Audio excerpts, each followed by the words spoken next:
నమస్కారం, welcome to I dream. నేను మీ విజేత. ప్రస్తుతం మనతో పాటు ఉన్నారు ప్రముఖ ఆధ్యాత్మికవేత్త డాక్టర్ అనంతలక్ష్మి అమ్మగారు. ఇప్పుడు అమ్మతో మాట్లాడి మన సందేహాలన్నింటినీ నివృత్తి చేసుకుందాం, మరిన్ని మంచి మంచి విషయాలు అడిగి తెలుసుకుందాం. అమ్మ నమస్కారం. అమ్మ నమస్తే అమ్మ. అమ్మ, ఈ మధ్యకాలంలో ఆడవాళ్ళలో చూసుకుంటే ఎక్కువగా పీరియడ్స్కి సంబంధించిన ఇబ్బందులు చాలా వరకు ఎక్కువగా చూస్తున్నామమ్మా. అవునమ్మా. చాలా మందిలో బాగా ఆలస్యం అవ్వడము, ముందుగానే వచ్చేయడము, లేదంటే ఎక్కువగా బ్లీడింగ్ అవ్వాల్సిన దానికన్నా ఎక్కువ అవడం, రకరకాల సమస్యలమ్మా. అసలు నిజంగా పూర్వకాలంలో చూసుకుంటే ఇలాంటి సమస్యలు ఏమీ ఉన్నట్టుగా అసలు ఎప్పుడు వినలేదమ్మా. నిజంగా ఎలాంటి జాగ్రత్తలు తీసుకుంటే ఇలాంటి సమస్యల నుంచి బయటపడవచ్చు అంటారమ్మా? ఆ రోజుల్లో పెద్దగా చెప్పలేదు కనుక, కానీ ఇన్ని మాత్రం లేవు. కాకపోతే వాళ్ళు రోగం గురించి చెప్పుకోలేదు, కానీ వాళ్ళు మాకు పీరియడ్స్ వచ్చాయని చెప్పుకోవడానికి మొహమాట పడలా. అది సమస్య. ఇప్పుడు మొహమాట పడుతున్నారు. అవునమ్మా. ఇప్పుడు పురుషులతో పాటు సమానంగా మేము పనిచేస్తామని బయటకు వచ్చినప్పుడు శారీరకమైనటువంటి తేడా ఉంది కదా, దీన్ని పరిగణనలోకి తీసుకోవాల్సిన అవసరం ఉన్నదా లేదా? ఉంది. అది తీసుకోకుండా వాళ్ళతో సమానంగా చేద్దామని మనం అనుకుని, మాతో పాటు సమానంగా జీతాలు తీసుకుంటున్నారు గనక చేయక చస్తారా అని వాళ్ళు మన నెత్తిని రుద్ది ఎంత నిజాయితీగా చేసినా ఇవి రావడం వల్ల కూడా కొన్ని సమస్యలు ఉన్నాయి. ప్రధానంగా కావాల్సింది ఏమిటంటే, శరీరంలో పెద్ద అలజడి జరుగుతుంది కదా పీరియడ్స్ వచ్చినప్పుడు, అప్పుడు దానికి కాస్త విశ్రాంతి ఇవ్వద్దా? ఇవ్వాలి. ఇది మనసు మీద ప్రభావం చూపిస్తోందని అందరికీ తెలుసు కదా. అప్పుడు చికాగ్గా ఉంటాం కొద్దిగా, అయ్యో మామూలుగా కన్నా కాస్త ఇరిటబిలిటీ ఎక్కువ ఉంటుంది. కార్పొరేట్ ఆఫీసుల్లో కూడా చాలా బాగా అనుకుంటూ ఉంటారు, అమ్మాయి ఎందుకు వాళ్ళ అనవసరంగా చికాకు పడుతుంది, మేబీ షీఈస్ డౌన్ అని మాట్లాడుకుంటూ ఉంటారు. అంత ఇదిగా ప్రవర్తనలో తేడా తెలుస్తోంది మనం చెప్పకపోయినా. దానికి చెప్పుకుని హాయిగా ఆరోగ్యంగా ఉండొచ్చు కదా అని నేను అంటాను. ఎందుకా మొహమాటం? ఇక్కడి నుంచి మొదలవుతోంది. అసలు ఇది కూడా సహజమైందే కదా, ప్రకృతిలో భాగమే కదా. దీన్ని మనం దూరంగా ఎందుకు ఉంచాలి అనేటటువంటిది ఫస్ట్ టైం మెచ్యూర్ అయినప్పుడు మొదలవుతోంది కదా. అక్కడ మొదలయ్యి మమ్మల్ని విడిగా ఎందుకు కూర్చోబెడతారు, మేము నలుగురితోనే ఉంటాం, స్కూల్కి వెళ్ళిపోతామని వెళ్ళిపోయిన పిల్లలు కూడా ఉన్నారు ఫస్ట్ టైం మెచ్యూర్ అయినప్పుడు కూడా. We take care and we go అని. కానీ అది తర్వాత ఎంత ఎఫెక్ట్ ఇస్తుంది అన్నది వాళ్ళకి అర్థం కావట్లే. అప్పుడు శరీరంలో పెద్దగా మార్పు వచ్చినప్పుడు ఆ మార్పుని తట్టుకోవడానికి శరీరానికి కొంత విశ్రాంతిని ఇవ్వాలి కదా. అలా ఇవ్వడానికి మన వాళ్ళు అమ్మాయిని దూరంగా కూర్చోబెడతారు, ఏం పని చెప్పరు. ఒక 10 రోజుల పాటు అమ్మాయి చేత ఏ పని చేయించరు కదా. అవునమ్మా. 11 రోజులు అయ్యే వరకు ఏ పని చేయించరు, ఎందుకంటే ఆరోగ్యంగా ఉండాలి అని. పైగా ఆహార నియమాలు పాటిస్తారు. ఇప్పుడు అది పాటించట్లేదు కదా. ఈ ఆహార నియమాలు పాటించి ఈ కాస్త అప్పుడు శ్రమ పడకుండా ఉండడం అన్నది మొదటి నుంచి అలవాటు చేసినట్టయితే ఆ 3 రోజులో 4 రోజులో ఈ రకాలైనటువంటి ఇబ్బందులు రావు. ఎటువంటి ఆహార నియమాలు పాటించాలి? అప్పుడు మొదటిసారి అయినప్పుడు మాత్రం ఉప్పు కారం పులుపు లేనటువంటి ఆహారం పెట్టాలమ్మా. ఇప్పటికి కూడా డిస్టర్బెన్స్ ఉన్నటువంటి వాళ్ళకి ఆ పీరియడ్స్ టైంలో డైజెషన్ కూడా తేడా వస్తుంది. రెండు కలిపి ఉంటాయి. అంటే దీనికి దానికి సంబంధం ఉందని అర్థమవుతోంది కదా. కనుక ఇది కరెక్ట్ చేయడం చాలా తేలిక, డైజెషన్. కనుక దీన్ని సర్దుకుందాం, అప్పుడు అది కూడా సర్దుబాటు అవుతుంది.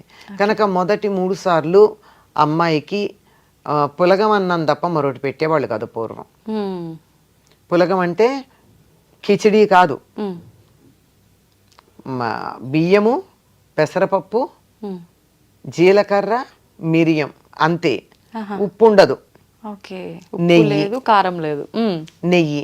కారం కావాలంటే అందులో ఉన్న మిరియం గింజ, నంచుకునేటందుకు బెల్లం. బెల్లంలో కొంచెం ఉప్పు కూడా ఉంటుంది పంచదార కన్నా, అంతే, నంచుకునేందుకు బెల్లం. ఇలా రాత్రిపూట పాలన్నం, పెరుగేరు మళ్ళీ. ఎందుకనమ్మా పెరుగు ఎందుకు తినకూడదు ఆ టైంలో? పెరుగు పులుపు, తర్వాత ఒంటికి చలవ చేసేస్తుంది పెరుగు. అంత చలవ ఇప్పుడు అవసరం లేదు, అందుకని పెరుగు వేయరు.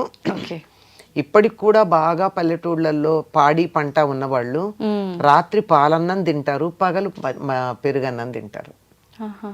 చాలా మంచిది రాత్రి పెరుగు తినకుండా ఉండడం. అందువల్ల అటువంటి ఆహారం పెట్టాలి. ఇంకా పైగా వాళ్ళకి ఏదన్నా ఆకలి అనిపిస్తే, అనిపించినా అనిపించకపోయినా బలవంతంగానైనా చిమ్మిలి పెడతారు. అంటే అమ్మా చిమ్మిలి నువ్వులు బెల్లం ఆహా. మిశ్రమం. నువ్వులు బాగా దంచాలి, తొందరగా అరగడం కూడా కష్టం, చిన్నవి కదా. అందుకని దంచి నువ్వులు బెల్లము, వీలైతే ఎండు కొబ్బరి వేసి దంచి చక్కగా ఉండలు చేసి చిమ్మిలి అంటారు. ఓకే. ఆ పిల్ల చేత వీలైనంత తినిపిస్తారు. అందుకని వచ్చిన వాళ్ళందరూ కూడా అదే పంచుతారు. అవును. చిమ్మిలి ఎప్పుడు పెడతావా అని అడుగుతారు అమ్మాయిని. అది చాలా మంచిది ఆరోగ్యానికి. ఎందుకు అంటే ఆ చిమ్మిరి తిన్నట్టయితే లోపల ఎక్కడన్నా క్లాట్స్ ఉండిపోతే వెళ్ళిపోతాయి. ఓకే. వెళ్ళిపోతాయి. ఇప్పటి నుంచి అమ్మాయికి ఇంతకు ముందు కన్నా ఎక్కువ కాల్షియం అండ్ ఐరన్ కావాలి. కాల్షియం ఏమో ఎముకలు బలంగా ఉండడానికి, ఐరన్ ఏమో పోయిన రక్తాన్ని మళ్ళీ నింపడానికి. కనుక ఈ రెండు మనకి ఇవ్వగలిగినటువంటిది చిమ్మిరి. అందుకని చిమ్మిరి పెడతారు. ఆ రెండు రావడంతో పాటుగా ఈ రెండు నువ్వులు బెల్లం కలిపినటువంటి దానికి కలిగించే వేడికి లోపల ఎక్కడన్నా క్లాట్స్ మిగిలిపోతే వెళ్ళిపోతాయి. ఈ క్లాట్స్ మిగిలిపోతే కదా చాలా రకాలైన అనారోగ్యాలు వచ్చేది. అవునమ్మా. అందుకని ఫ్లష్ అవుట్ అవ్వకపోవడం వల్ల కనుక అది పెడతారు. ఇంతవరకే ఆహారం. ఇంకా ఏదన్నా కావాలనిపిస్తే ఉప్పు వేయకుండా గారె చేసి పెడతారు, అంతే. తీపి తినొచ్చు, ఉప్పు కారాలు లేకుండా ఎన్ని రకాల తీపి అయినా తినొచ్చు.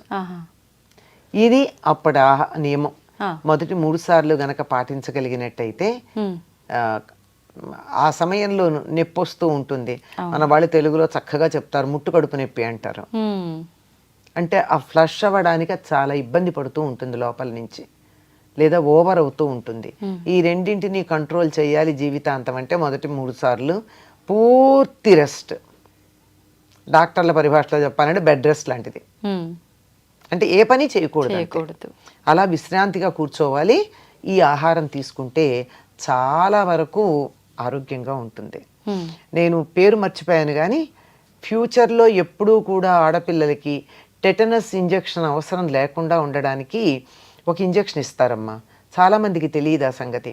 మెచ్యూర్ అయినటువంటి 6 నెలల లోపల ఇవ్వాలి. తర్వాత 2 ఏళ్లకో ఎంతకో మళ్ళీ ఇవ్వాలి. ఆ తర్వాత ఇంకొకసారి ఇవ్వాలి. అలా ఇచ్చినట్టయితే లైఫ్లో ఆడపిల్లకి మళ్ళీ టెటనస్ తీసుకోవాల్సిన అవసరం రాదని. Please consult a good gynaecologist, అప్పుడు బాగా తెలుస్తుందా. పేరు మర్చిపోయాను ఆ ఇంజెక్షన్ పేరు. అది గనక అలా ఇచ్చినట్టయితే వాళ్ళకి లైఫ్ లాంగ్ టెటనస్ అవసరం రాదు. అట్లా. ఎందుకంటే చాలా సందర్భాల్లో ఆడవాళ్ళకి చాలా అవసరమా. వంట చేస్తూ చేస్తూ కత్తి తగులుతుంది, ఇంకో పని చేస్తుంటే ఏదో తగులుతుంది, తర్వాత డెలివరీస్ అని అదని ఇదని ఏదో రకాలు టెటనస్ తీసుకోవాల్సిన సందర్భాలు చాలా వస్తాయి. ఇన్నిసార్లు తీసుకోవాల్సిన పని లేకుండా ఒకటి ఉంటుంది. ఇది ఆ సమయంలో శారీరకంగా మానసికంగా విశ్రాంతి తీసుకుంటూ సాత్విక ఆహారం తీసుకుంటూ గనక ఉన్నట్టయితే 190% వరకు మనం ఈ సమయంలో వచ్చే కడుపు నొప్పులు ఇబ్బందులు అధిగమించవచ్చు. 190% జాగ్రత్తలు తీసుకుంటే 90% అని చెప్తున్నా. మిగిలిన 10 ఎలాగో రకరకాల తేడాలు ఉండనే ఉంటాయి. సహజంగా ఉండేవి, ఇతర అనారోగ్యాల వల్ల వచ్చేవి, ఇంకా వేరే సమస్యల వల్ల వచ్చేవి తేడాలు ఉంటాయి. వాటికి సంబంధించి జాగ్రత్తలు మాత్రం తీసుకోవాలి. ప్రధానంగా విశ్రాంతి, శారీరక మానసిక విశ్రాంతి అవసరం ఆ 3 రోజులు. చెప్పండి ఓపెన్గా, నాకు శరీరం సహకరించదు, నేను బరువైన పనులు చెయ్యను, I will compensate later on, but ఇప్పుడు మాత్రం నేను తేలిగ్గా చేస్తానని చెప్పగలిగిన ధైర్యం ఉన్నప్పుడు ఆడపిల్లలు మగవాళ్ళతో సమానంగా ఉద్యోగం చేయొచ్చమ్మా. అది చెప్పలేరు, వాళ్ళతో కలిసి సమానంగా చేద్దాం అనుకుంటారు. 30 ఏళ్లకే హిస్టెక్టమీలకు పెడుతున్నారు, అబార్షన్లు అవుతున్నాయి, ప్రెగ్నెన్సీ రావడం లేట్ అవుతోంది, విపరీతంగా ఫైబ్రాయిడ్లు అవి వాటితో నానా అవస్థ పడుతున్నారు. ఎందుకమ్మా అనారోగ్యం కొని తెచ్చుకోవాలి? తర్వాత ఆ సమయంలో పాటించే హైజీన్ సరిగ్గా లేకపోవడాలు, అవునమ్మా, సరైన అవగాహన లేక చేసేటటువంటి పనులు చాలా ఉన్నాయి.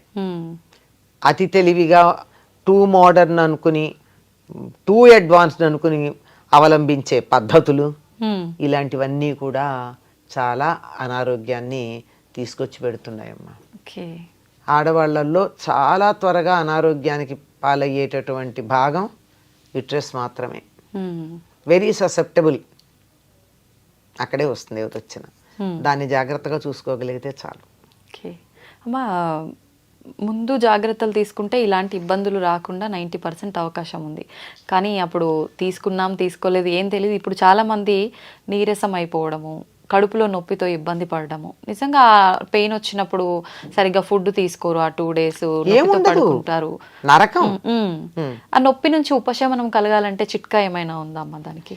చిట్కా ఏముందమ్మా, పాలన్నం తినండి మొదటిది, అంతే సరిపోతుంది. ఉప్పు కారాలు తగ్గించే, అది ప్రధానంగా కనపడేది అదొకటే. మిగిలింది వైద్యుడి దగ్గరికి వెళ్ళండి. నాకు తెలిసినంతలో హోమియోలో దీనికి మాత్రం అద్భుతమైనటువంటి వైద్యం ఉందమ్మా. ఓకే. కొన్ని వందల మంది ట్రీట్ అవ్వడం నేను నా కళ్ళతో చూసా. రేపు ఫైబ్రాయిడ్ ఆపరేషన్కి వెళ్ళాలన్న వాళ్ళని కూడా మీ ఒక్క 15 రోజులు, ఒక్క 2-3 వారాలు ఓపిక పట్టగలరా అని అడిగి మందులు ఇచ్చి తగ్గించినట్టు 6 నెలల్లో తగ్గించినటువంటి కేసులు జస్ట్ హోమియో. ఓకే. అంటే ఆయుర్వేదంలో ఉన్నాయో వీటిలో ఉండుండొచ్చు, నాకు తెలియని సబ్జెక్ట్ నేను చెప్పలేను కనుక ఇది నేను కళ్ళతో చూసిన విషయం చెప్తున్నా. ఓకే. నిజంగా మీరు చెప్పినట్టుగా మాట్లాడలేకపోవడం ఒక రీజన్, అదే ప్రధానం. ఆ టైంలో పనులు చేయడం, ఇలాంటివి నిజంగా తగ్గించుకుంటే కొంతలో కొంత బయట చాలా అవకాశం ఉంటుంది. ఆ సమయంలో విశ్రాంతి ఇవ్వండి. మానసికంగా కూడా ఒత్తిడి వద్దు, శారీరకంగా వద్దు, రిలాక్స్. అందరూ ఏదో వీకెండ్స్కి రిలాక్స్ అవుతాం, వెకేషన్లో రిలాక్స్ అవుతాం, బ్లో అవుట్ ఇలాంటి మాటలు చాలా అవన్నీ పక్కన పెట్టండి. అంటే అవి చేయొద్దంటల్లా. ఆడవాళ్ళు మాత్రం నెలకు 3 రోజులు రెస్ట్ తీసుకోండి చాలు.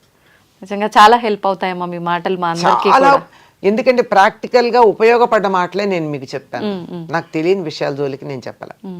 చాలా ప్రధానమైంది, మన చేతులతో మనం కొని తెచ్చుకున్న సమస్య మనం తలుచుకుంటే క్షణంలో దాటగలిగింది ఏమిటంటే డిస్టర్బింగ్ ది బయోక్లాక్.